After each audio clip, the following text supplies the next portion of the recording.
I want you to stop for just one moment and think about something that might sound strange at first, but stay with me because this will change everything you thought you knew about your life.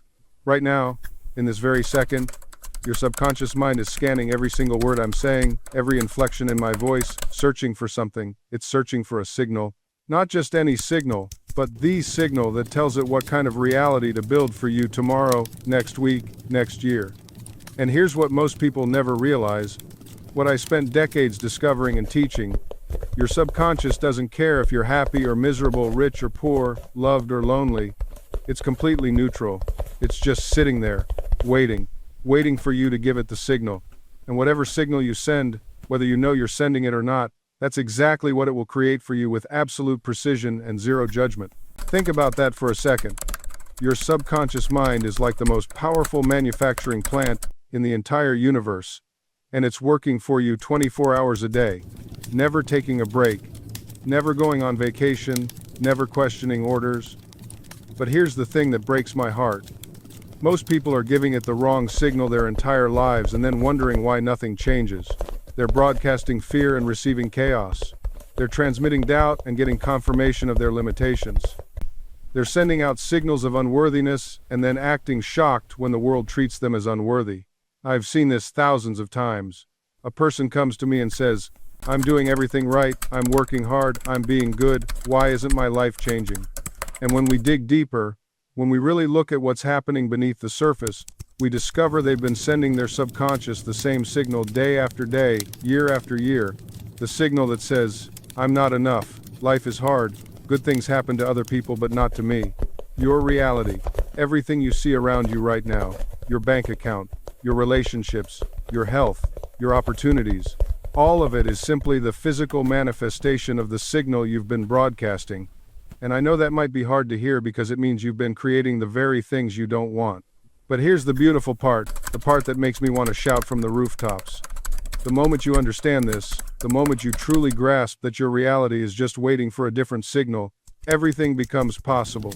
Not someday possible, not maybe possible, but right now, in this moment, absolutely possible. Because you see, your subconscious doesn't know the difference between a real experience and one you vividly imagine. It doesn't distinguish between past, present, and future. It only knows the signal you're giving it right now. And that means you have the power, right in this moment, to change the signal, to broadcast something entirely new. And when you do, when you really do this with understanding and feeling, your whole world must reorganize itself to match. I'm not speaking theory here. I'm sharing what I've proven over and over again in my own life and in the lives of countless others. This is the secret that every great spiritual teacher has tried to convey in different words, different methods, but always the same fundamental truth. You are not a victim of your circumstances.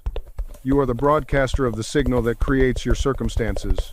So let me ask you something, and I want you to be really honest with yourself. What signal have you been sending? When you wake up in the morning, what's the first feeling you broadcast?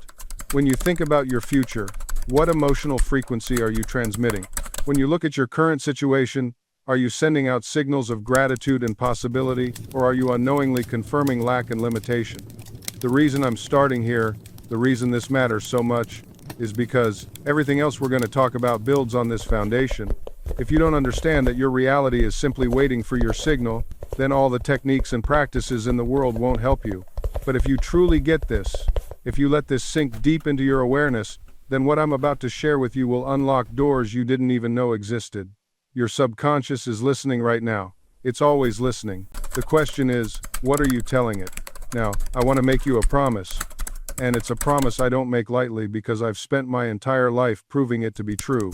If you stay with me through what I'm about to share, if you really listen, and more importantly, if you apply what you're about to learn, your life will never be the same.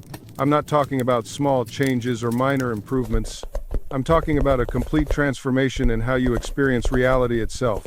I'm talking about waking up one morning and suddenly realizing that the person you were, the person who felt stuck and limited and frustrated, that person has been replaced by someone who knows, really knows deep in their bones, that they have the power to create whatever they desire.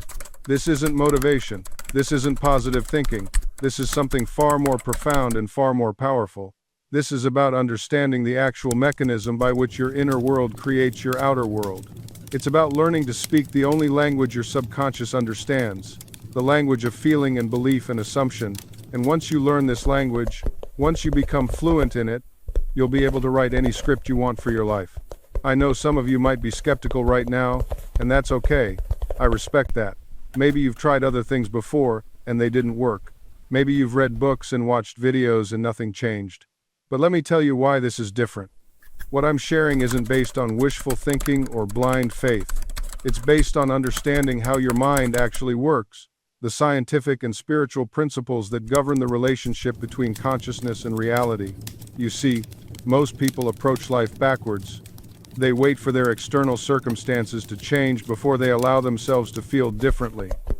They say, "I'll be happy when I get the money. I'll feel confident when I get the relationship. I'll relax when I achieve success." But that's not how it works. That's never been how it works. Your feelings, your assumptions, your inner convictions, these come first.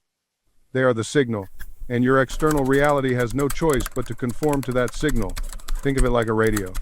You can't tune into a station broadcasting on 95.3 if your dial is set to 98.7. You might want to hear that music, you might need to hear it, you might pray to hear it, but until you change the frequency you're tuned to, it's impossible. Your subconscious works exactly the same way. It can only manifest what matches the frequency you're broadcasting.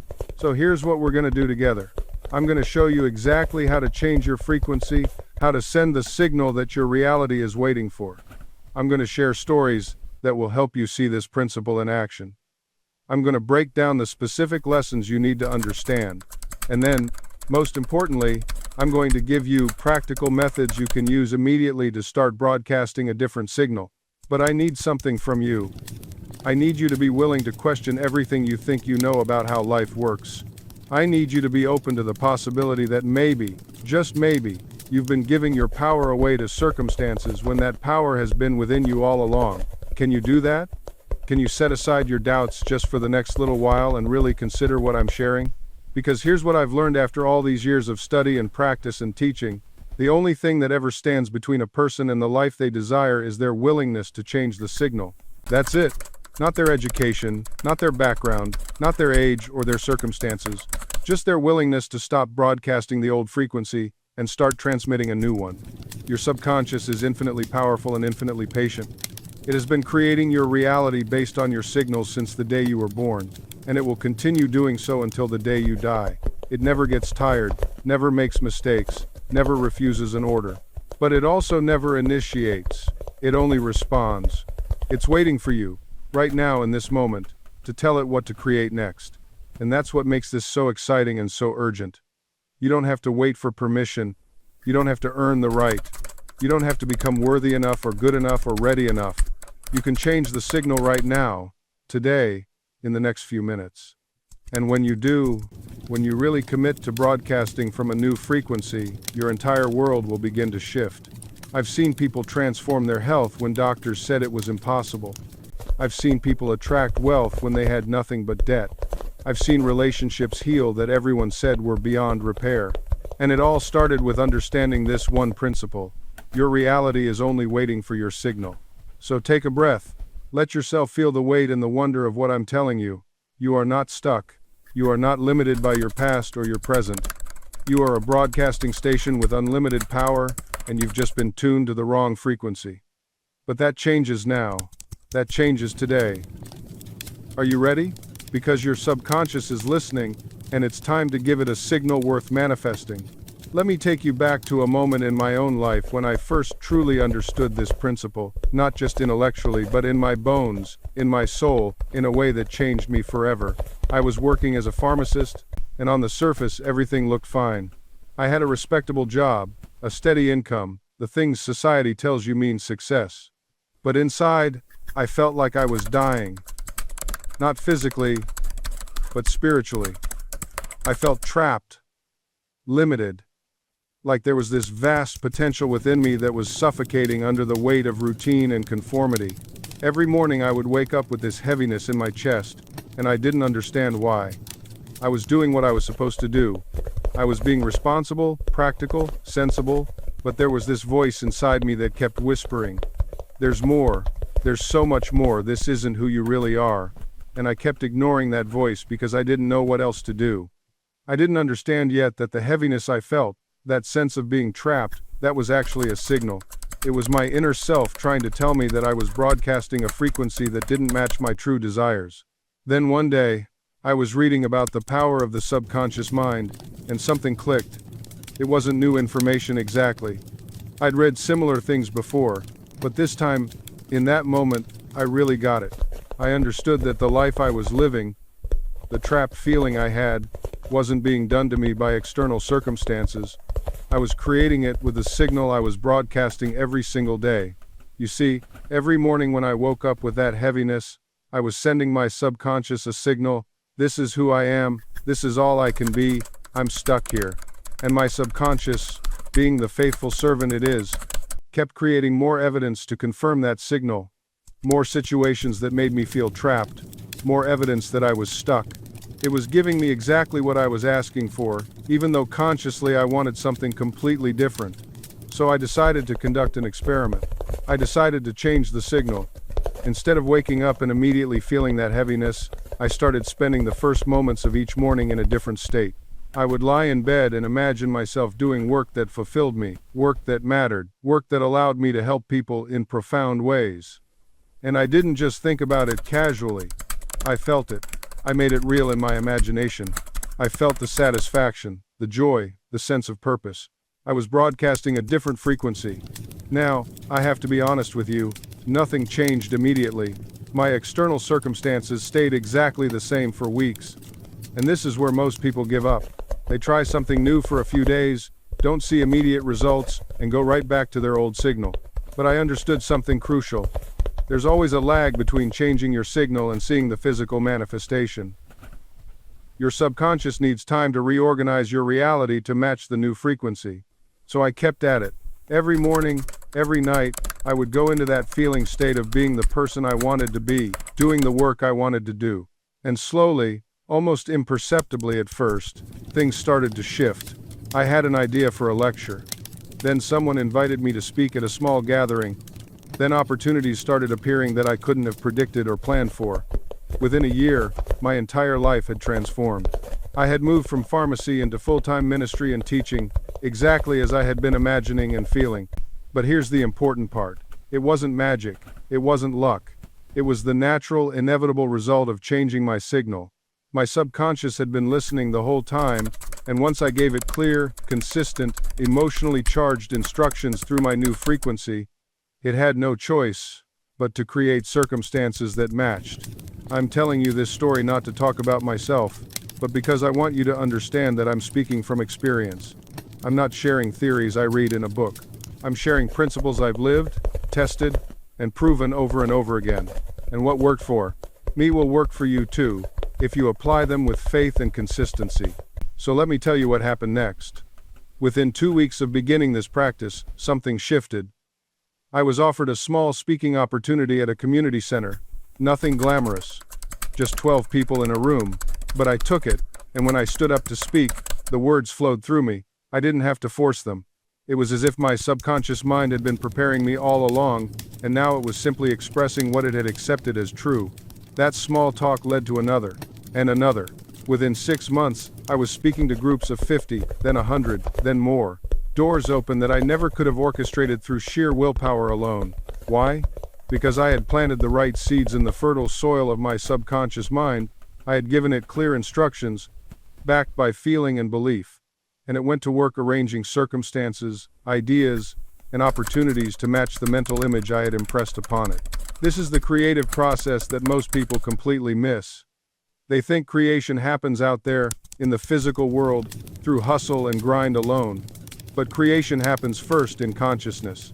Everything you see in the material world is the fruit of seeds planted in the invisible world of thought and feeling. Your subconscious doesn't distinguish between a real experience and one vividly imagined with emotional intensity.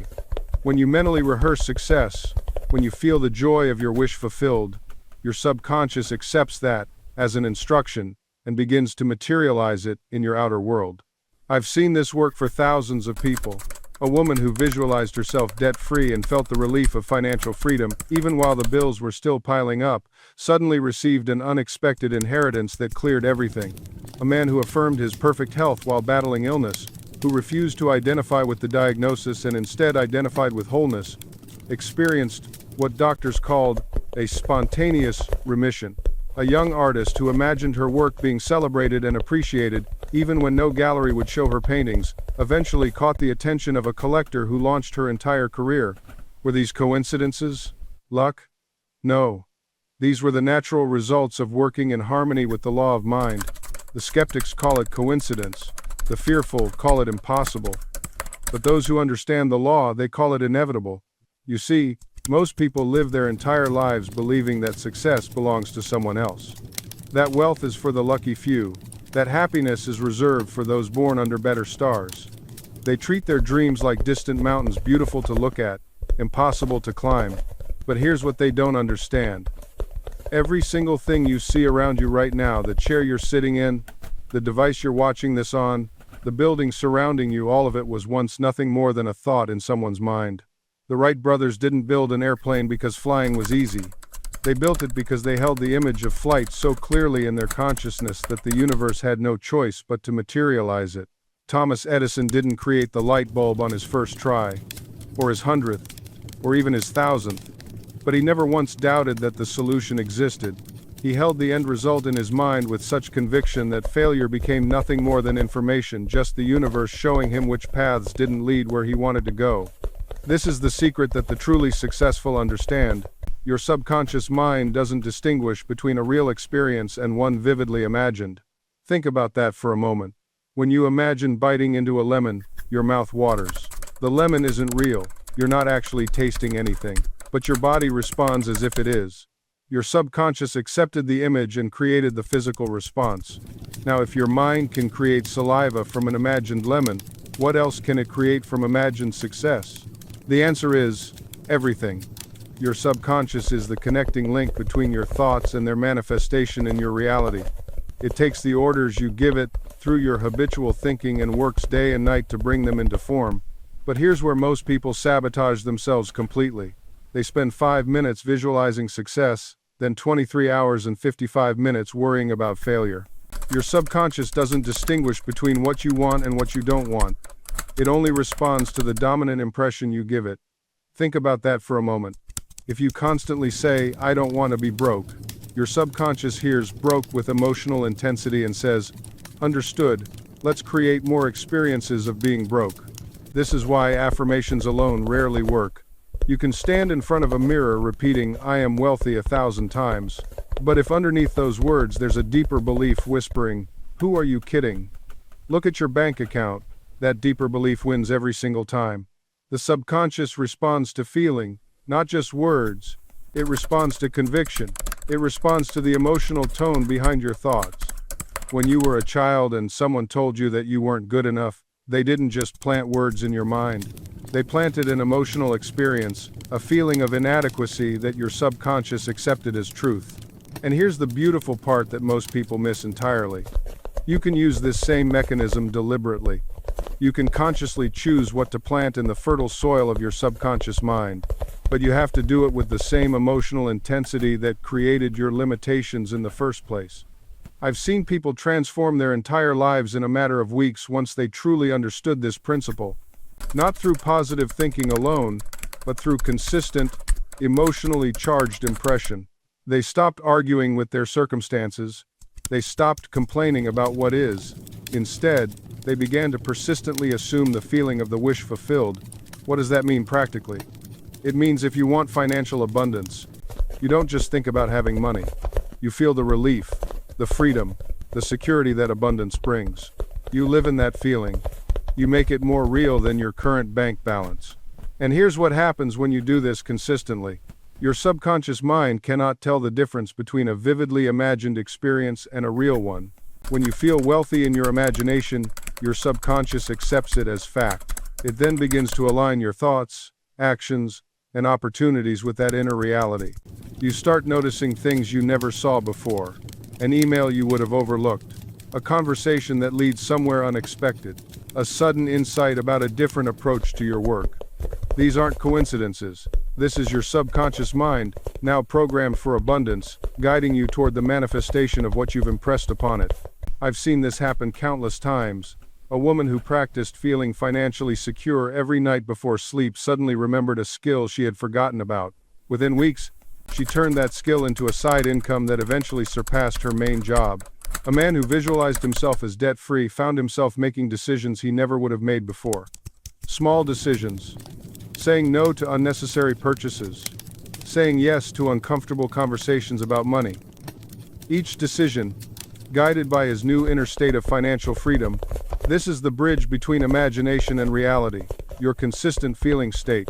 But let me address something important here. Some of you might be thinking, this sounds like I'm just pretending. I'm lying to myself about my situation. No, you're not lying to yourself. You're choosing which reality to feed. Right now, you have two versions of reality available to you. One is your current circumstances. The bills, the bank balance, the limitations. The other is your desired reality. The abundance, the freedom, the security, both exist as possibilities. Your current circumstances exist in the physical world. Your desired reality exists in the realm of potential, waiting to be made physical.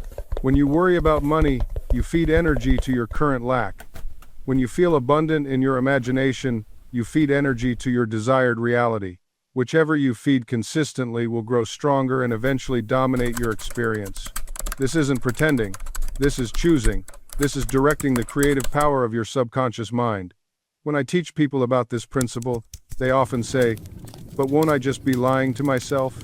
And this is where most people misunderstand everything. When you affirm, I am healthy while symptoms still exist in your body, you're not lying. You're choosing which reality to fertilize with your attention. Think of it like this. A farmer plants a seed in dark soil. For weeks there's no visible sign of growth. If someone asks him, what's in that field? Does he say, nothing but dirt? No. He says, that's my cornfield, or those are my tomatoes. He's not lying. He's speaking to the invisible reality that is already set in motion. Your affirmation works the same way. When you declare your desired state as though it already exists, you are not denying present circumstances. You are planting seeds in the dark, fertile soil of your subconscious mind. You are nurturing the invisible reality before it breaks through into the visible world. Here's what happens when you truly understand this. You stop arguing for your limitations. You stop repeating the story of why things can't change. You stop gathering evidence for your problems. Instead, you become a vigilant guardian of your inner garden, refusing to water the weeds of doubt and fear. I've watched people transform terminal diagnoses. I've seen bankrupt individuals become financially free. I've witnessed broken relationships restored to love and harmony, not through magic, not through wishful thinking, but through the deliberate, consistent application of mental and spiritual law. The subconscious mind doesn't argue. It doesn't question. It simply accepts the dominant mental attitude and brings it into manifestation. When you persistently affirm your desired state with feeling, with conviction, with unwavering faith, your subconscious has no choice but to accept it as instruction and make it real in your experience. This is why I tell you with absolute certainty, what you feel, you become. What you consistently imagine with emotional intensity, you inevitably experience. Not because the universe is granting wishes, but because you are operating the law that governs all creation. Now, I want to address something that trips up many sincere seekers on this path. They hear this teaching and immediately think, but Joseph, I've wanted things before, I've desired them, I've even imagined them, and nothing happened. Let me be very clear about what's actually occurring in these situations. There's a vast difference between wishing and believing. There's an enormous chasm between daydreaming and impressing your subconscious mind with conviction. When you merely wish for something, you're standing outside of it, looking at it as separate from yourself. You're in a state of lack, hoping that somehow, someday, circumstances will shift in your favor. This very attitude of separation and want creates more separation and want. You're fertilizing the soil of absence. But when you truly impress your subconscious, you move into the feeling of the wish fulfilled. You don't beg, you don't plead, you don't anxiously wonder if it will happen. Instead, You quietly assume the consciousness of already being the person who has this thing, who lives this reality. Think of it this way. If you already had the financial security you desire, would you worry about next month's rent? No. You'd feel calm, assured, free to make decisions from abundance rather than fear. That feeling, that state of consciousness, is what you must cultivate now, before the physical evidence appears. This is the secret that mystics and spiritual masters have known throughout the ages. You must become it inwardly before you can experience it outwardly. Your inner world creates your outer world, not the other way around. I've seen people spend years affirming prosperity while feeling poor. They say the words, but their dominant feeling is one of lack. And because feeling is the secret, the law responds to what they feel, not what they say. Your subconscious mind doesn't understand words the way your conscious mind does. It responds to feeling, to the emotional tone of your consciousness, to the pictures you hold with conviction in your imagination. This is why I always emphasize the feeling of the wish fulfilled. It's not enough to think about what you want. You must feel yourself into the state of already having it. Your subconscious mind does not argue with you. It does not question whether you deserve what you're imagining. It simply accepts the feeling you're impressing upon it and works tirelessly to manifest it in your physical reality. Think of a child who wants a bicycle. They don't just think about the bicycle once and forget it. They feel themselves riding it. They imagine the wind in their face, the freedom of movement, the joy of racing down the street. They live in that feeling so completely that the bicycle becomes real to them before it ever appears in their physical world. This is the secret that most people miss. They approach the subconscious mind with doubt, with hesitation, with a sense of hoping rather than knowing. And the subconscious, being completely impersonal, manifests that doubt, that hesitation, that uncertainty. I want you to understand something profound. Your subconscious mind is always working. Right now, as you're listening to these words, it's creating your tomorrow based on the predominant feelings and beliefs you hold today. It never rests. It never stops. The question is not whether it's working, but what you're programming it to create. When you truly grasp this, when you really feel the power of this truth, everything changes. You stop being a victim of circumstances. You stop blaming external conditions for your life situation. You recognize that you are the architect of your destiny, the author of your story, the creator of your experience. The wealthy person who loses everything but rebuilds their fortune does so because their consciousness, their inner feeling of wealth, was never lost. The person who wins the lottery but ends up broke within years does so because they never developed the consciousness of wealth. They had the money, but they didn't have the feeling. This is why affirmations alone are not enough. You can repeat, "I am wealthy" 1,000 times, but if underneath those words you feel poor, if you feel lack, if you feel unworthy, then poverty is what will manifest. Your feeling is the creative force, not the words themselves. The words are simply tools to help you generate the feeling. They're the match that lights the fire. But the fire itself is the emotion, the conviction, the absolute certainty that what you desire is already yours. Let me share something that transformed my own practice. I used to sit there, repeating my affirmations like a robot, wondering why nothing was changing. Then one day I realized I was doing it all wrong. I was saying the words, but my heart wasn't in it. My subconscious mind was sitting there, completely unmoved, like a bored audience at a bad play. So I changed my approach. Instead of just saying, "I am prosperous," I started to really feel what prosperity meant to me. I imagined the relief, the freedom, the joy. I let myself feel grateful as if the money had already arrived. I felt the weight lift off my shoulders. And you know what happened? Things started to shift. Opportunities appeared. Solutions presented themselves. Not because the words were magic, but because I had finally spoken the language. My subconscious understands the language of feeling. This is why some people get results with affirmations and others don't. It's not about the technique itself. It's about whether you're engaging your emotional nature. Your subconscious doesn't respond to intellectual arguments. You can't convince it with logic. You have to feel your way into the new state. Think of it like this. Your subconscious is like a child. If you tell a child, "We're going to Disneyland" in a flat, monotone voice while scrolling through your phone, they won't get excited. But if you tell them with genuine enthusiasm, if your face lights up, if your voice rises with excitement, they'll match your energy. they'll feel it too. That's what you need to do with your affirmations. You need to excite your subconscious. You need to make it believe. Now, here's where people often trip up. They think they need to maintain this elevated emotional state all day long. They worry that if they feel doubt or fear even for a moment, they've ruined everything. This is not true. This kind of thinking creates unnecessary pressure and actually works against you. Your subconscious mind doesn't require constant affirmation. What it requires is consistent impression. Think of it like planting a seed. You don't dig up the seed every hour to check if it's growing. You plant it, you water it regularly, and you trust the process. Between waterings, you go about your life. The same is true with your affirmations. You don't need to monitor reality between sessions. You don't need to check your bank account obsessively after each visualization. You don't need to text that person to see if they're feeling your mental influence yet. That checking, that monitoring, that constant verification, it's all coming from doubt, and doubt is fertilizer for the opposite of what you want. Your job is simple. Affirm with feeling. Feel it real. Then release it. Go about your day with quiet confidence. Let the subconscious do its work beneath the surface. I've seen people transform their entire financial situation in months. Not because they worked harder, but because they stopped interrupting the process with worry. They affirmed abundance, they felt wealthy in imagination, and then they went to work without obsessing over results. And quietly, steadily, opportunities appeared. Clients called. Ideas emerged. Money came from unexpected directions. This is how it works when you get out of your own way. Now, let's address something that trips up a lot of people, the issue of time. How long does this take? When will I see results? And here's where I need to be honest with you. There's no universal timeline.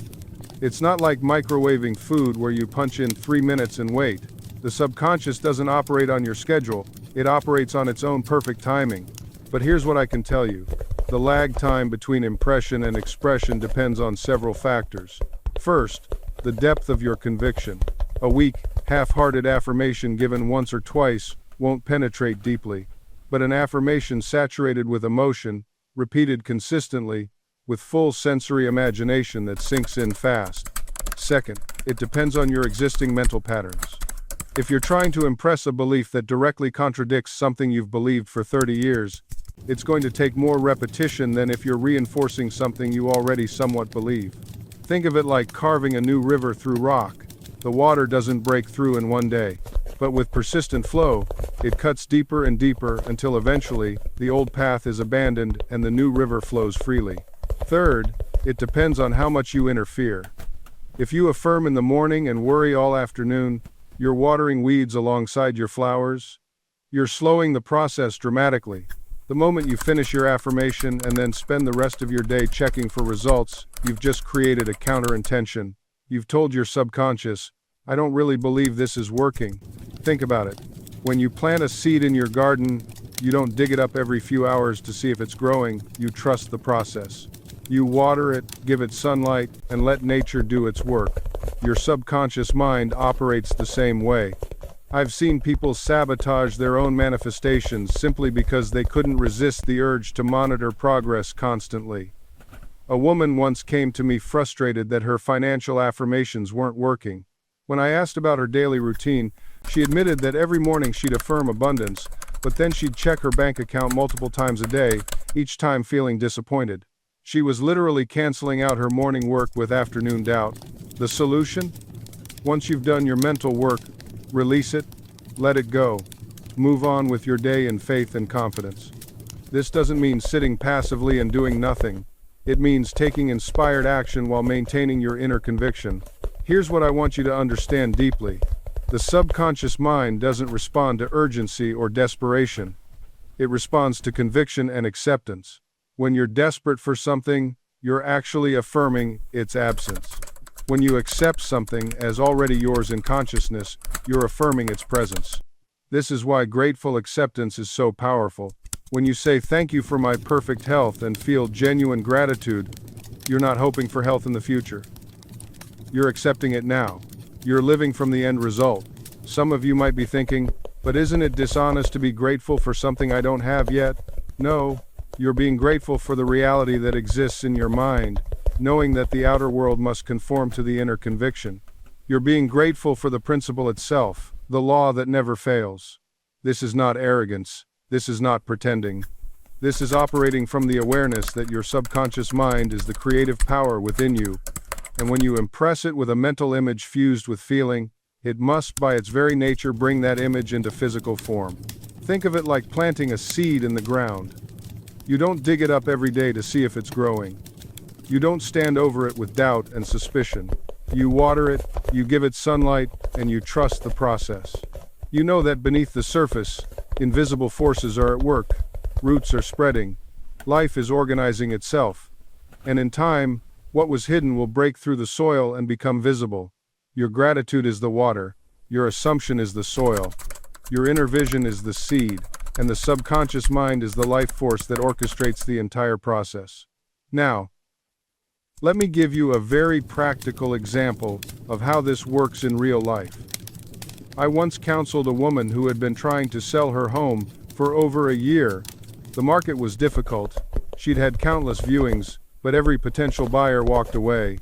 She came to me frustrated, exhausted, drained by the whole ordeal. I asked her one simple question: when you think of your house, what do you feel? She said, I feel stuck. I feel like it's a burden. I feel like no one wants it. There it was. She was saturating her subconscious mind with the feeling of rejection, stagnation, burden, and her outer world was simply reflecting that inner state back to her. I told her, tonight, before you sleep, I want you to imagine the house sold. See yourself signing the papers. Feel the relief, the joy, the freedom. Thank God that it is done. And do this every single night without fail. She resisted at first. She said, but it hasn't sold. How can I be grateful for something that hasn't happened? I said, you're not being grateful for the physical sale. You're being grateful for the inner conviction that it is already done in mind. And where the mind goes, reality follows. She committed to the practice. Every night, she entered into the feeling of the wish fulfilled. She imagined the relief of the sale. She felt the freedom. She lived in that state mentally before it ever appeared physically. Within 3 weeks, she received an offer. Within 5 weeks, the sale was complete. But here's the key: it wasn't magic. It wasn't luck. It was law. She changed her inner state, and her outer world rearranged itself to match. Now, I want you to understand something profound about this process, something that many people miss. When you change your inner conversations, you're not trying to manipulate reality. You're not forcing anything. You're simply aligning yourself with a different frequency, a different state of consciousness. Think of it like tuning a radio. The music is always broadcasting. All the stations exist simultaneously in the air around you. But what you hear depends entirely on where you set the dial. Your inner speech is that dial.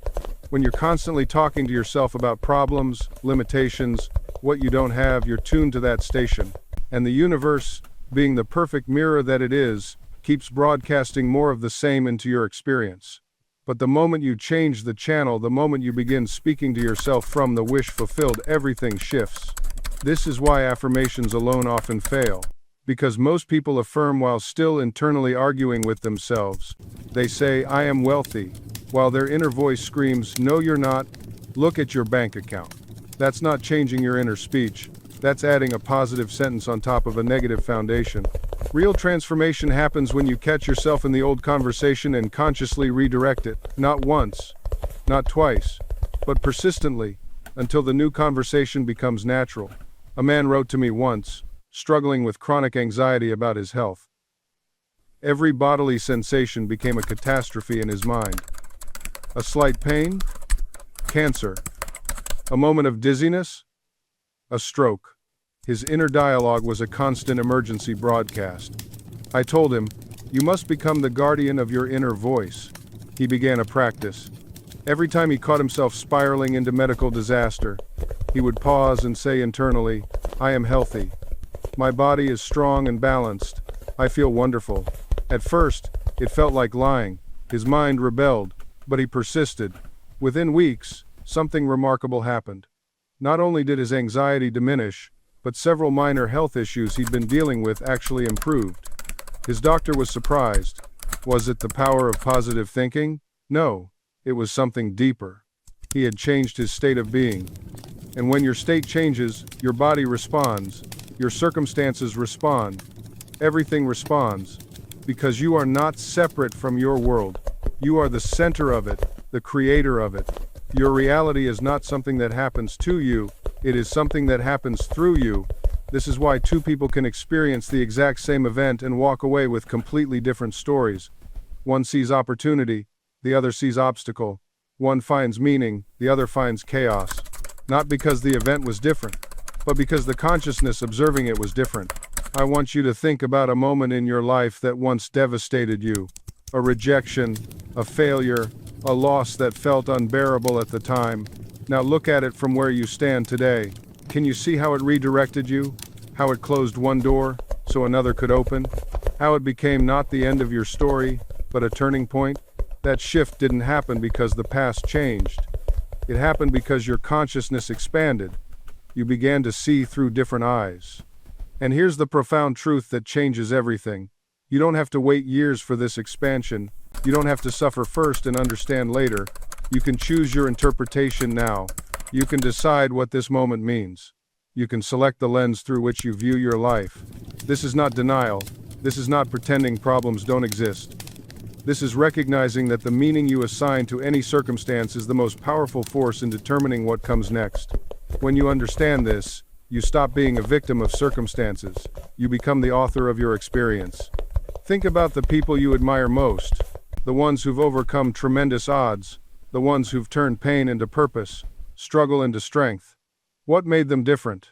They didn't have easier lives. They didn't face smaller challenges. They had a different relationship with their reality. They saw obstacles as training grounds, setbacks as setups, endings as new beginnings. And you have this same power, right now, in this moment, not tomorrow, not when things get better, now. The question is, will you use it? Because here's what I've learned after all these years of studying the mind. Faith without application is just philosophy. It's just theory. It's just another interesting idea you heard once but never put into practice. And your subconscious doesn't respond to theories. It responds to conviction, to feeling, to the consistent message you're feeding it through your thoughts, your words, your mental images. Think about it like this. If you went to a gym and just read books about exercise, would your body transform? If you studied nutrition but never changed what you ate, would your health improve? Of course not. Knowledge alone changes nothing. It's the application of knowledge that transforms your life. The same principle applies to your mind. You can know that your subconscious is powerful. You can understand that thoughts become things. You can believe in the law of attraction, the power of prayer, the science of manifestation. But until you actually direct your mind consistently, deliberately, with faith and feeling, nothing changes. I've met people who've read every self-help book on the shelf. They can quote scripture, they understand metaphysics, they know the theory inside and out. But their lives? Exactly the same. Why? Because they never moved from knowing to doing, from understanding to experiencing, from theory to practice. Your subconscious doesn't care how many books you've read. It doesn't give you credit for good intentions. It only responds to the impressions you actually make upon it. And those impressions come from your habitual thinking, your dominant mental attitudes, your consistent internal dialogue. So let me ask you directly, what are you consistently impressing upon your subconscious mind right now? In your quiet moments, when no one's watching, when you're alone with your thoughts, what story are you telling yourself? Are you rehearsing your problems or your possibilities? Are you replaying past failures or envisioning future success? Are you dwelling on what's wrong or what could be right? Your mental rehearsal is more powerful than you realize. Because here's what most people don't understand about the subconscious mind. It cannot distinguish between a vividly imagined experience and a real one. When you repeatedly imagine something with feeling and detail, your subconscious accepts it as fact and begins to manifest corresponding conditions in your life. This is why worry works so effectively as a destructive force. When you worry, you're not just thinking negative thoughts, you're emotionally rehearsing disaster. You're creating detailed mental movies of everything going wrong, and you're feeling the emotions as if these disasters have already happened. Your subconscious receives these vivid images charged with fear and anxiety, accepts them as instructions, and begins working to manifest them in your reality. But imagination works both ways. If worry is negative goal setting, then constructive imagination is positive goal setting. When you deliberately create mental images of success, health, prosperity, and happiness, when you feel the emotions of already having achieved your desires, your subconscious receives these instructions with equal power and begins manifesting them instead. I've watched people completely transform their circumstances simply by changing what they rehearse mentally. A musician who rehearsed perfect performances in her mind before every concert. A surgeon who visualized successful procedures with calm confidence. A businesswoman who spent 10 minutes each morning mentally walking through successful meetings and negotiations. These weren't just positive thinkers. They were mental practitioners who understood the creative power of disciplined imagination. So take inventory right now of your mental rehearsals. What scenes do you replay most often in your mind? What future scenarios do you imagine with the most emotional intensity? Are these images supporting your goals or sabotaging them? Your subconscious doesn't care if these mental images are serving you or destroying you. It only knows one directive: make real whatever you impress upon it most consistently. If you spend your commute imagining confrontations with your boss, your subconscious arranges circumstances to create exactly that tension. If you fall asleep replaying your last failure, you're programming tomorrow's setbacks. This is why Murphy was so insistent about controlling the pictures in your mind before sleep. That twilight state between waking and sleeping, what he called the alpha state, is when your conscious guard is down and your subconscious is most receptive to suggestion. The last images you hold in your mind before drifting off become the blueprint your subconscious works from all night long. Think about what you've been visualizing as you fall asleep this past week. Were you mentally solving problems, or were you catastrophizing about them? Were you seeing yourself succeeding tomorrow, or were you replaying today's embarrassments? These aren't idle thoughts. They're orders to your creative subconscious. Here's what most people miss. Visualization isn't about forcing crisp, clear images like you're watching television.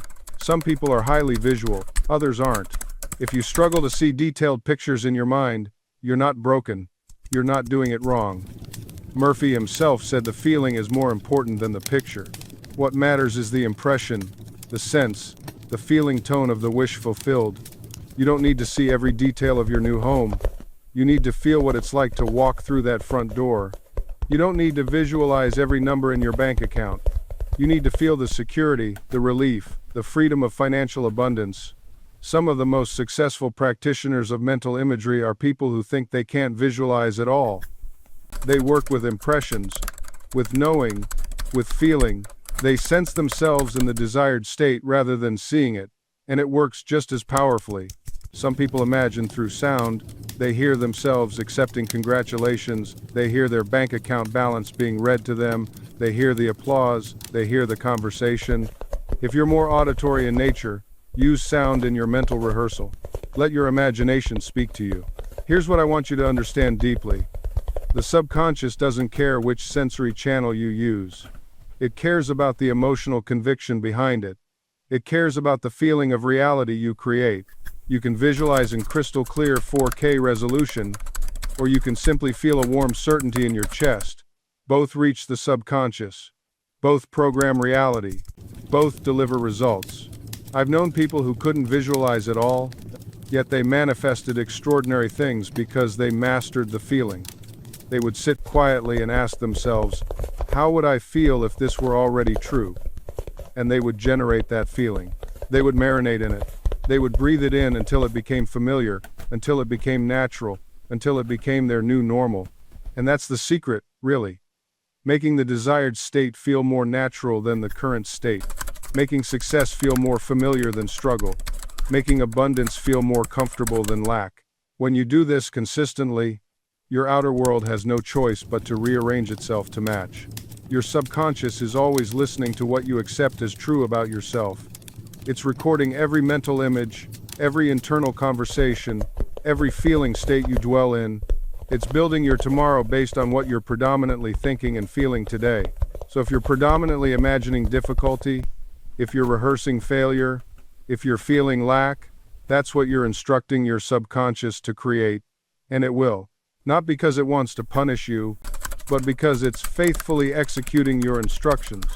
But when you deliberately choose to imagine what you want, when you feel it as real, When you think from the end rather than of the end, you give your subconscious a completely different set of instructions. You redirect the creative power within you toward what you actually desire. This is why Joseph Murphy emphasized making your mental diet as important as your physical diet. You wouldn't eat poison every day and expect to be healthy. Don't feed your mind poisonous thoughts and expect a beautiful life. And here's what makes this even more powerful. Your subconscious mind doesn't distinguish between a vividly imagined experience and a real one. When you repeatedly visualize something with emotion and detail, your subconscious accepts it as fact and begins to orchestrate circumstances to match that reality.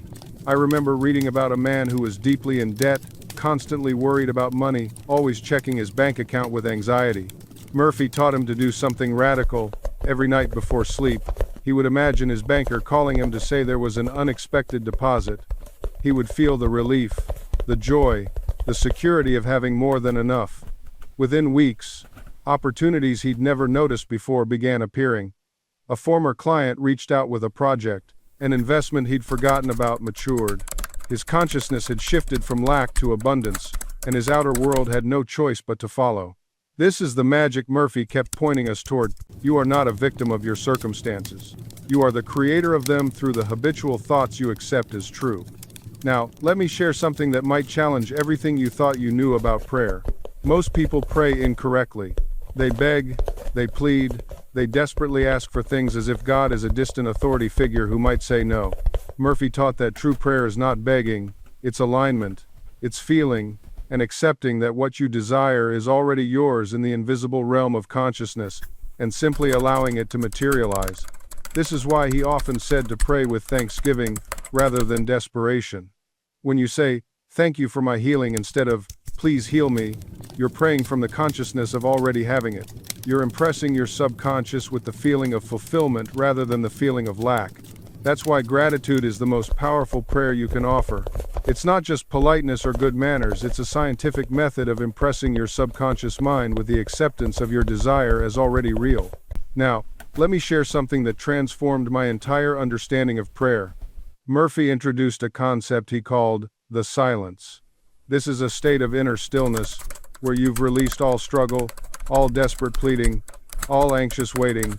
You've done your mental work, you've visualized, you've felt the reality of your desire. And now you simply rest in quiet confidence.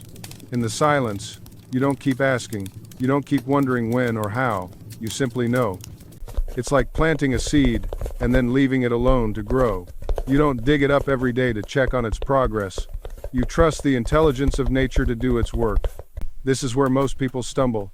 They do everything right, they visualize, they feel, they affirm, but then they immediately start questioning. Is it working? When will it happen? What if it doesn't? And in that moment, they've canceled out all their positive work. They've impressed their subconscious with doubt instead of faith. Murphy taught that after prayer, you should feel a sense of relief, a sense of it is done. Not someday, not hopefully, not maybe, but done. Finished. Complete. This doesn't mean you become passive or stop taking action in the world. It means you stop the inner struggle. You stop fighting against your own mind. I remember reading about a woman who came to Murphy desperate to sell her house. The market was slow, and she'd had no offers in months. Murphy instructed her to spend 5 minutes every night before sleep sitting quietly in her living room, feeling the joy and relief of having already sold it, not visualizing buyers coming through, not imagining negotiations, just the pure feeling of completion of having it done. Within 2 weeks, she had multiple offers. But here's what's fascinating. She said the change happened first in her. The anxiety lifted. She stopped obsessively checking real estate websites. She felt peaceful. And that inner shift preceded the outer change. Within 2 weeks, she received a call from a friend who knew someone relocating overseas. The apartment was perfect, the rent was within her budget, and it became available exactly when she needed it. When you surrender, you create the space for your subconscious to work miracles that your conscious effort could never manufacture. Now, I want to address something that confuses many people. Surrender doesn't mean you become passive. It doesn't mean you sit on your couch doing nothing, waiting for the universe to deliver. That's not surrender, that's abdication. True surrender means you take inspired action without attachment to results. You do what feels right. what flows naturally. But you don't strangle the outcome with your anxiety. Think of it this way. A farmer plants seeds, waters them, and provides proper conditions. But he doesn't dig them up every day to check if they're growing. He doesn't stand in the field pulling on the shoots to make them grow faster. He tends to what's necessary and then he trusts the natural process. That's the balance between action and surrender. You do your part, then you get out of the way and let the deeper intelligence complete the work. Your subconscious mind knows the shortest path to your desire. It sees connections you cannot see. It orchestrates circumstances in ways your limited conscious perspective could never plan. But it cannot do this work effectively when you're constantly interfering with worry, doubt, and desperate control. Every time you panic, you're essentially telling your subconscious, I don't trust you, I'll take it from here. And when you do that, you cut off the very power that could deliver what you seek. I've seen this pattern repeatedly. The moment someone truly lets go, not gives up, but lets go of the desperate grip, things begin to shift. Sometimes immediately, sometimes gradually, but always noticeably. The energy changes, opportunities appear, doors open, people show up, solutions emerge from unexpected places. Because when you align your subconscious with your desire, the universe doesn't ask times how asterisk. It simply delivers. I've seen this principle work in the most extraordinary ways. A woman once told me she needed exactly $3,000 to prevent foreclosure on her home. She had no savings, no prospects, no logical pathway to that amount. But instead of collapsing into despair, she began affirming every night, my subconscious is now attracting the perfect solution to my financial need. 3 days later, she received a call from a distant relative she hadn't spoken to in years. This relative had been holding an insurance policy in her name, a policy she never knew existed, and it had just matured. The payout? $3,047. Coincidence? I don't think so. Your subconscious doesn't operate on your timeline or through your expected channels. It works through the infinite intelligence of life itself, connecting dots you cannot see, arranging circumstances you cannot predict, orchestrating meetings you cannot plan. This is why forcing and manipulating never work. When you try to control how times your desire manifests, you're operating from the limited perspective of your conscious mind. You're saying, it must happen times this times way, through times that times person, by times this times method. And in doing so, you block the infinitely more creative solutions your subconscious might deliver. Let go of the how. Release your grip on the method. Your only job is to impress the times, what times upon your subconscious mind, the end result, the fulfilled desire, and then allow the deeper intelligence within you to orchestrate the means. Think of it this way, when you plant a seed, you don't sit there commanding the soil on exactly how to germinate it. You don't dictate which nutrients should be absorbed first, or which direction the roots should grow. You plant the seed, you water it, you provide the right conditions, and you trust the natural intelligence within that seed to do what it was designed to do. Your desire is that seed. Your subconscious is that soil. Your affirmations and visualizations are the water and sunlight. Now stop digging up the seed every day to check if it's growing. Let the law work beneath the surface. Trust the process. You know what kills most dreams? Impatience dressed up as concern. Let me just check if it's working. Let me just test if the universe heard me. Let me just make sure I'm doing this right. Every time you doubt, you're pulling up the seed. Every time you look for evidence in your current reality, you're interrupting the germination. The farmer doesn't dig up the corn every morning to measure its roots. He plants, waters, and trusts the intelligence of nature. Your subconscious mind has infinitely more intelligence than your conscious mind. It knows how to heal a cut without your instruction. It knows how to digest food, circulate blood, grow hair, all without your conscious input. And it knows how to manifest your desires once you give it clear instructions and then get out of the way. The phrase, let go and let God, isn't religious platitude. It's scientific instruction. Impress your desire upon your subconscious, then release it with faith. The moment you start forcing, pushing, manipulating, you've switched from faith to fear. And fear impresses its own images on your subconscious, bringing you exactly what you don't want. I've watched people sabotage their own success at the 1-yard line. They do everything right, affirmations, visualization, feeling then panic when it doesn't manifest on their timeline. So, they change course. They try a different technique. They wonder if they're blocked or cursed or not spiritual enough. No, you're just impatient. You're treating the infinite creative power of your subconscious mind like a vending machine. Insert prayer, receive miracle. That's not how this works.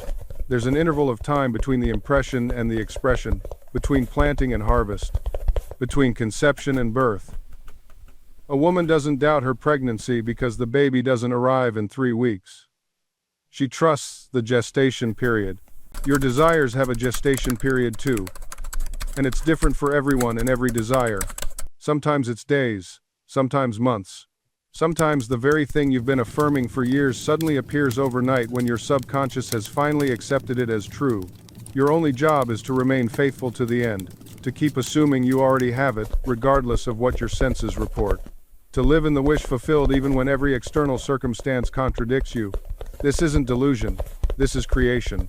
And here's what makes this practice so powerful. When you live in the wish fulfilled, you stop resisting. You stop fighting against what is. You stop trying to force doors open through sheer willpower. Instead, you become the person for whom those doors naturally open. Think about it. When you're constantly aware of what you lack, you approach life from a position of desperation, and desperation repels.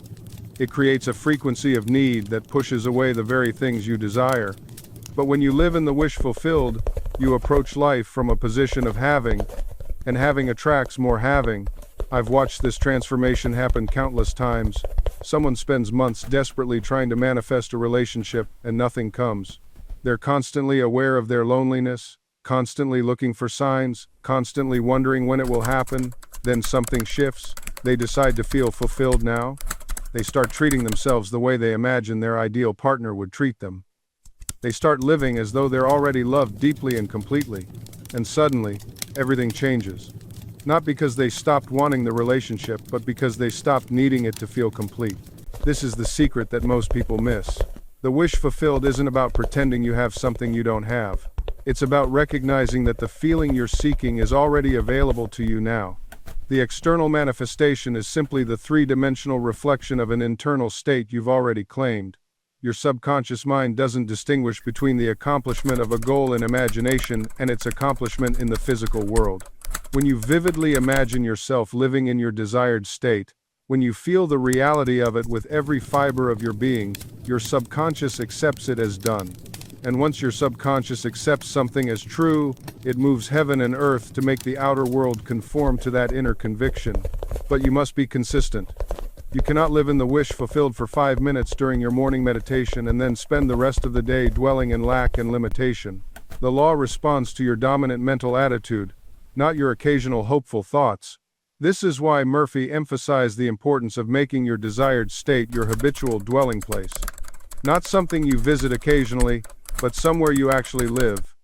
Your mental home. You wouldn't try to cook dinner in your neighbor's kitchen and then wonder why there's no food in your refrigerator. That sounds absurd, doesn't it? Yet that's exactly what people do mentally. They visit the state of wealth for 5 minutes during meditation, then spend 23 hours and 55 minutes living in the state of lack, and they cannot understand why their circumstances don't change. Murphy observed that most people have their mental residence in the wrong neighborhood. They live in Anxiety Avenue or Limitation Lane, and they occasionally take day trips to Prosperity Boulevard. Then they get frustrated when Prosperity Boulevard doesn't become their permanent address. The key is to move your residence. Pack up your mental belongings and relocate to the state you desire. Make it your home. Know the streets. Memorize the view from your window. Let it become so familiar that returning to your old state feels like visiting a place you used to live somewhere that no longer fits who you are. This doesn't mean you ignore current circumstances or live in denial. It means you change your mental dwelling place while you navigate whatever is physically in front of you. A person can be temporarily staying in a motel while knowing their real home is elsewhere. The motel is a fact, but it's not their identity. It's not where they live in consciousness. Your desired state must become that real, that lived in, that familiar. And here's something fascinating that Murphy pointed out. When you truly make a state your habitual dwelling place, the old state begins to feel foreign, not through force or willpower, but naturally. Like when you move to a new city and after a few months, Visiting your old town feels strange. The streets look different. The energy feels different. It's no longer yours. This is the sign that the transformation has taken root. When the old state, the old way of seeing yourself starts to feel uncomfortable, unnatural, like clothes that no longer fit. That's when you know you've successfully relocated your consciousness. But here's what most people don't understand about this transition period. They think it should be instant. They think they should wake up one morning and suddenly be a completely different person. And when that doesn't happen, when they still catch glimpses of the old self, they panic. They think they've failed. This is perhaps the biggest misunderstanding about transformation. The old patterns don't vanish overnight. They linger like echoes in a canyon. You'll still have moments when the old thinking tries to reassert itself. You'll still face situations that trigger the old responses. But here's the difference. Now you're aware. Now you have choice. Now you can catch yourself in the act and consciously redirect your attention back to the new state. Think of it like learning to drive. At first, every action requires conscious effort. You have to think about the steering wheel, the pedals, the mirrors, the signals. It's exhausting. You wonder if you'll ever do it naturally. But gradually, through repetition, these actions become automatic. Your hands know where to go. Your feet know what to do. You can drive and have a conversation and think about other things because the skill has been integrated into your subconscious. This is exactly what happens with your new state of consciousness. At first, you have to consciously redirect your thoughts. You have to deliberately choose your assumptions. You have to intentionally feel into the reality you're creating. But with practice, this becomes your new default setting. The new state becomes who you are without effort. I remember working with a woman who was transforming from poverty consciousness to prosperity consciousness. She described the transition beautifully. She said for weeks, every time she went to make a purchase, her first instinct was still to check the price, to calculate whether she could afford it, to feel that familiar anxiety about money. But then, immediately after that first instinct, a new voice would emerge, a voice that knew she was abundant, a voice that felt secure and provided for. At first, this second voice felt like a conscious effort, like she was forcing herself to think differently. But gradually, over time, the order reversed. The abundant thinking became her first response, and the old poverty thinking became the echo that she barely noticed anymore. This is the natural order of things when you persist with the new assumption. You don't eliminate the old voice through force or suppression, you simply outlive it. You starve it of attention while feeding the new voice with your focus, your feeling, your loyalty. Think of it like switching from one radio station to another. At first, you might still hear fragments of the old station bleeding through, especially if the signal is weak. But as you tune more precisely into the new frequency, the old one fades into static, then silence. Eventually, you forget it was ever there at all. This woman didn't become wealthy by fighting her poverty consciousness every single day. She became wealthy by gently, persistently, lovingly choosing the wealthy perspective until it became her only perspective. The old thoughts didn't disappear because she defeated them.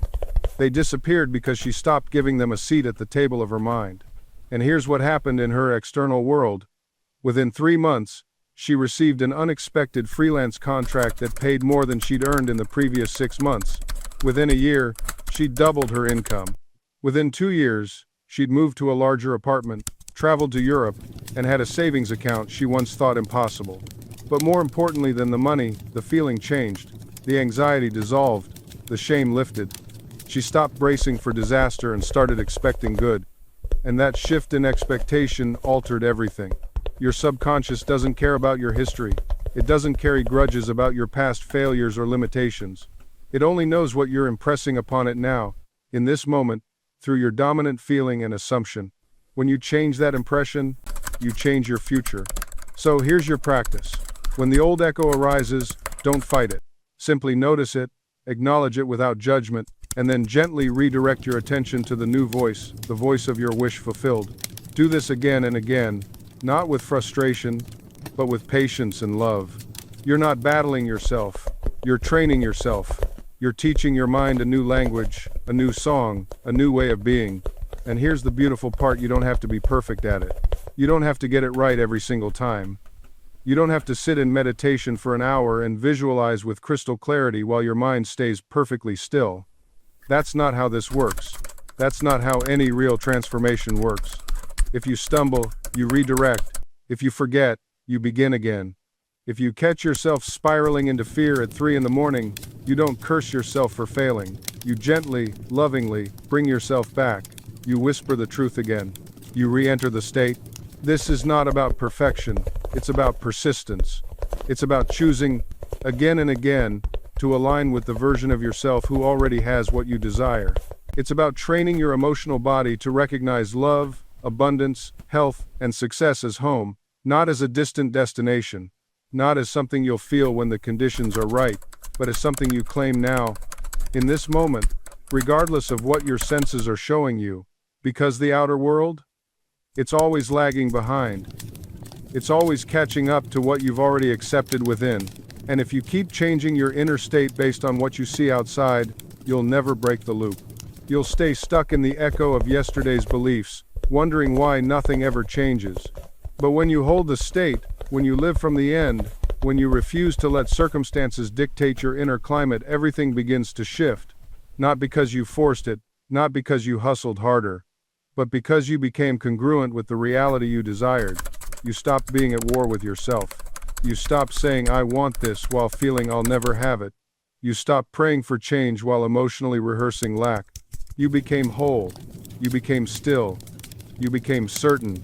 And certainty, my friend, is the secret ingredient most people never access. They hope, they wish, they try, but they never become certain. Certainty is not loud. It doesn't need to convince anyone. It doesn't argue with reality. It simply knows. And when you know, not because someone told you, not because you read it in a book, but because you have felt it so deeply, so consistently, that it has become part of your identity, then the universe has no choice but to reflect that knowing back to you. This is the law. This is how it works. This is what Joseph Murphy spent his entire life trying to help us understand. And here's what I want you to understand at the deepest level. This isn't just theory. This isn't philosophy. This is practical, applicable truth that works every single time when you apply it correctly. Your subconscious mind doesn't care about your excuses. It doesn't care about your past. It doesn't care about what happened to you yesterday or 10 years ago. It only cares about what you're impressing upon it right now, in this moment. When you lie down tonight, what will you feed it? Fear or faith? Worry or wonder? Limitation or possibility? Because whatever you choose becomes your tomorrow. I've seen people transform their entire lives in a matter of weeks, simply by changing what they accept as true before they fall asleep. The struggling artist who finally started affirming abundance, and within a month received 3 commissioned projects. The lonely person who began feeling the joy of companionship and soon after met someone who changed everything. The sick person who impressed health and vitality upon their subconscious and experienced what doctors called a spontaneous remission. Spontaneous? No. Lawful. Absolutely lawful. The law doesn't play favorites. It doesn't reward the worthy and punish the unworthy. It simply responds to belief. Your belief, my belief, everyone's belief. And the beautiful, liberating truth is that you can change your belief right now. Not tomorrow. Not when circumstances improve. Not when you finally feel ready. Now, you change it by deciding what you want, by forming a clear mental image of it, by feeling it as real, by dwelling in that feeling until it becomes natural to you. Then you let it go. You release it to the subconscious, trusting completely that the law is now working on your behalf, arranging circumstances, moving people, opening doors, creating opportunities. This is not hoping. This is not wishing. This is knowing. And when you know, when you truly know, something shifts inside you. The anxiety disappears. The desperate grasping stops. You move through your days with quiet confidence because you understand that what you've claimed in consciousness must manifest in experience. It's not a matter of if, it's a matter of when, and even the when stops mattering because you're already experiencing it in imagination, which is the only place it ever truly exists anyway. Your subconscious doesn't know the difference between a lived experience and a vividly imagined one. That's not metaphor, that's biology, that's neuroscience. When you imagine something with feeling, with sensory detail, with conviction, your brain fires the same neural pathways as if it were happening right now. Your body releases the same chemicals. Your nervous system responds identically. This is why athletes visualize their performance before competition. Why surgeons mentally rehearse complex procedures. Why musicians run through a concert in their minds before stepping on stage. They're not pretending. They're preparing their entire being to execute what has already been accomplished in consciousness. And you have access to this same mechanism every single day, every quiet moment, every time you close your eyes. But here's where most people stumble. They imagine once, maybe twice. They picture their desire for 30 seconds before bed, then spend the next 23 hours and 59 minutes thinking about how it hasn't happened yet, worrying about the obstacles, doubting the process, checking physical reality for evidence, and they wonder why nothing changes. You cannot plant a seed in the morning and dig it up every afternoon to see if it's growing. You'll kill it. The same is true for your imaginative acts. Once you've planted the seed in consciousness, once you've felt the wish fulfilled, your job is to leave it alone. Let it germinate in the dark, silent depths of your subconscious mind. Stop checking. Stop monitoring. Stop asking, "Where is it?" every 5 minutes. That question itself is a denial. It's a statement that says, "It's not here." And your subconscious receives that loud and clear. You're impressing lack. You're fertilizing absence. You're watering the very opposite of what you want. Trust the process. Not because I'm telling you to. Not because some ancient text says so. But because it's law. It's as reliable as gravity. Consciousness always externalizes itself. Always. Without exception. What you are conscious of being, you must experience. Not as a reward for good behavior. Not because you earned it or deserved it. But because that's how reality operates. Consciousness is the only reality, and everything else is its projection.